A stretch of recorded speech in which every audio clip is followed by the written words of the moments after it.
Bonjour les cuistots et bienvenue dans cette troisième capsule de Cuisine du monde ici par les fourchettes. Mon nom est Madeleine Lemire et mon invitée aujourd'hui est ma bonne amie Isabelle Escobar qui vient de nous parler de ses racines boliviennes.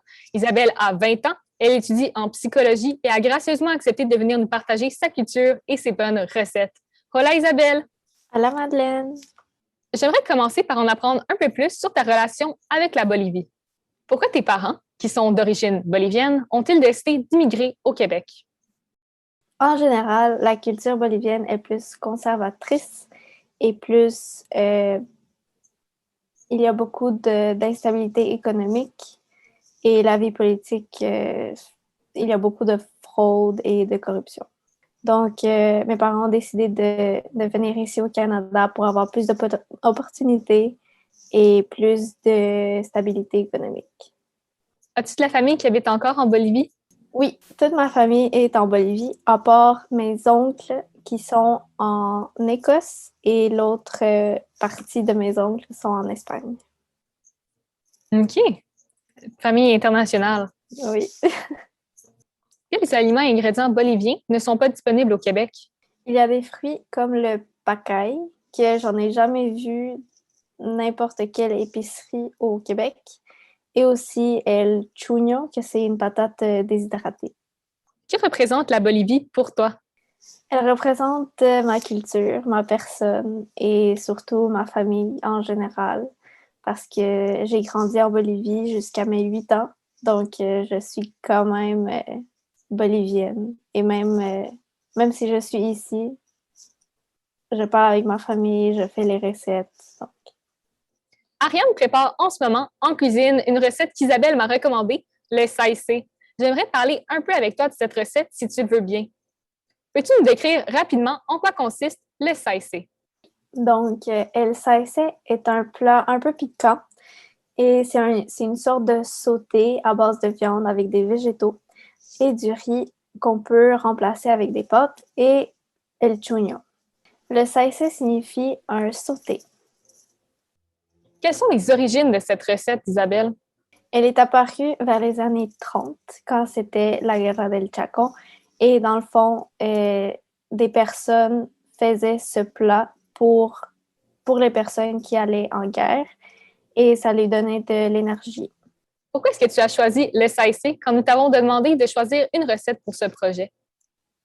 Vu que ce plat vient du département de ma grand-mère paternelle, chaque fois que je le mange, ça me rappelle d'elle. Et aussi, je me rappelle que mon autre grand-mère, ma grand-mère du côté maternel, faisait aussi cette recette les dimanches quand toute ma famille était réunie. Donc, c'est une mémoire de mon passé en Bolivie. Salut! Moi, c'est Ariane, la cuisinière de l'équipe des Fourchettes. Aujourd'hui, je me mets au défi de vous préparer la recette bolivienne de saïcé de Isabelle Escobar. Allons-y! Pour commencer, je coupe tous les ingrédients dont je vais avoir besoin pour que ce soit plus rapide lors de ma cuisson. J'ai haché ma dinde, puis je coupe finement un oignon et demi, une tomate et un poivron vert. Ensuite, je hache finement 3 gousses d'ail, 6 petites carottes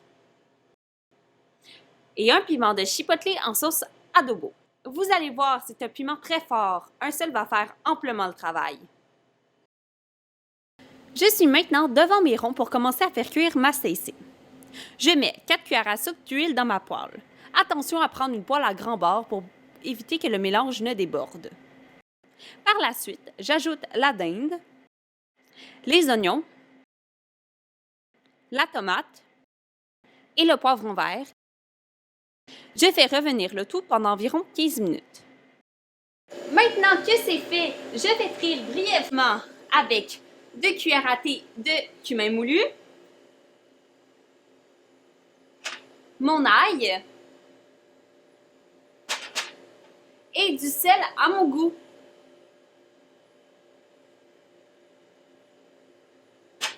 Et je viens brasser le tout. Je fais diluer maintenant 2 cubes de bœuf dans de l'eau chaude.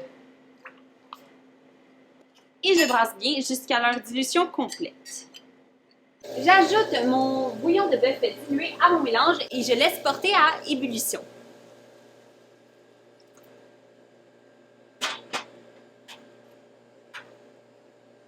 J'incorpore les ingrédients restants, donc mon piment, ma boîte de tomates, mes carottes, une demi-conserve de haricots de Lima et une demi-conserve de pois. Faites attention à bien égoutter et à bien laver vos conserves.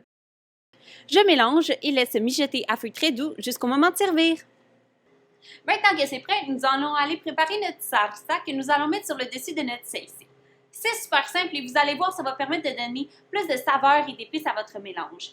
Nous n'avons qu'à couper un demi-oignon, une tomate et un piment chipotlé et le tour est joué. Il ne vous reste plus qu'à servir votre salsa sur du riz blanc avec une pomme de terre bouillie à côté, saupoudrer le tout de salsa et vous avez maintenant tout ce qu'il vous faut pour vivre une expérience bolivienne complète. Alors, Isabelle, Gémeaux de la cuisine, qu'ils auraient fini cette fameuse recette de salsa. Est-ce qu'on peut voir les filles? Allô, ben on a terminé puis ça ressemble à ça pour l'instant. Je vais essayer de ne pas faire tout tomber, là, mais Oh, wow! Ça a l'air délicieux. oui, ça a l'air super bon. On a hâte de manger ça.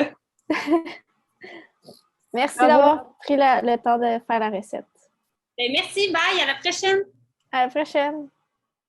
Maintenant, laissez-moi vous en apprendre un peu plus sur la conservation des légumes et de la viande, deux éléments présents dans notre recette aujourd'hui.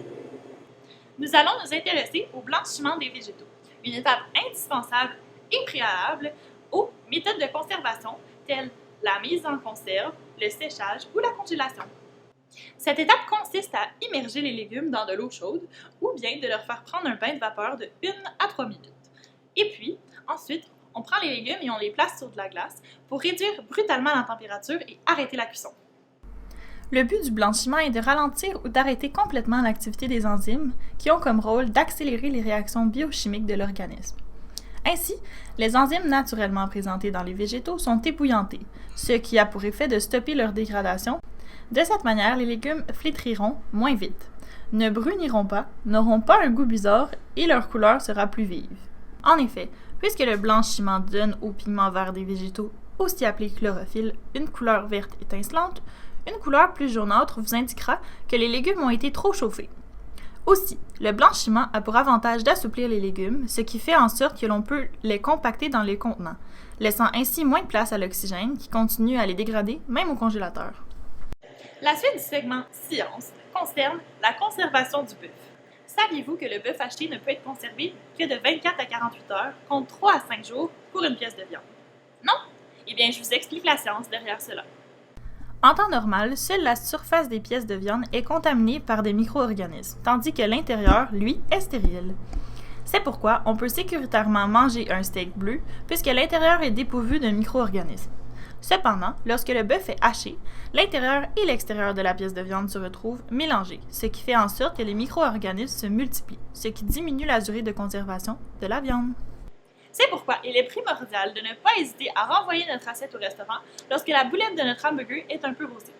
En effet, la viande hachée doit être totalement cuite pour tuer tous les micro-organismes qu'elle contient. C'est tout pour moi. À la prochaine! J'aimerais maintenant discuter avec toi des caractéristiques culturelles de la Bolivie. Pour commencer, de quel département de la Bolivie ta famille vient-elle? Dans le fond, un département en Bolivie est comme une région ou une ville en Bolivie. Donc, moi, je viens de La Paz et ma grand-mère maternelle de Cochabamba et mon autre grand-mère de Tarija. D'où vient ce plat?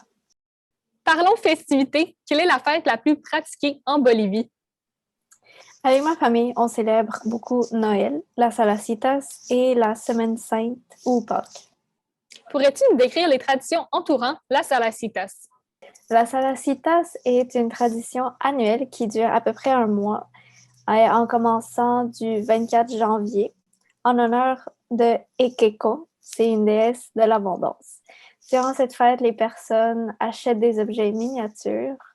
Donc, son nom Chalacitas vient d'une des langues officielles en Bolivie, qui est Aymara, et ça signifie « achète-moi ». C'est quoi, par exemple, les figurines?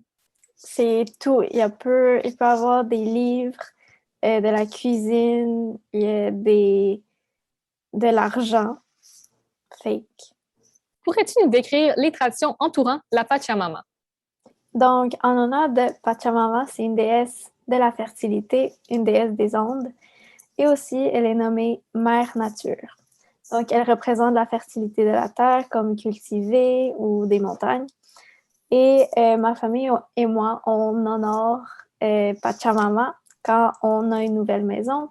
Donc, on chayar, ça veut dire comme on célèbre en versant du champagne ou de l'alcool en général dans chaque coin de la maison pour avoir de la chance et la fertilité économique.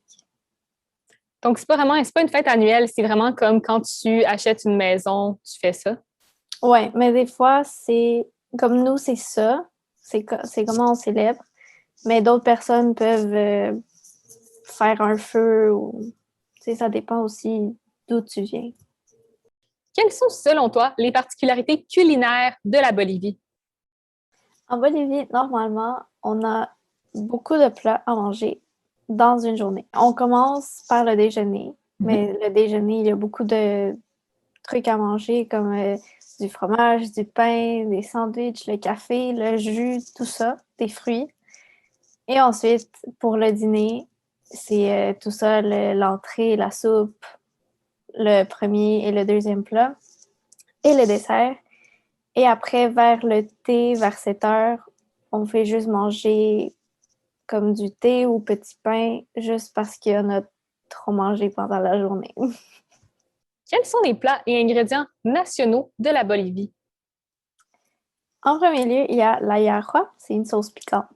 Ensuite, il y a le api, que c'est une boisson. Les buñuelos, que c'est comme des petits beignets. Le refresco de quinoa. Ensuite, il y a le plato paceño, c'est le plat national du département d'où je viens, La Paz. Ensuite, il y a le breuvage Simba Piña, que c'est un breuvage qui s'appelle Simba et la piña, c'est la saveur de ce breuvage.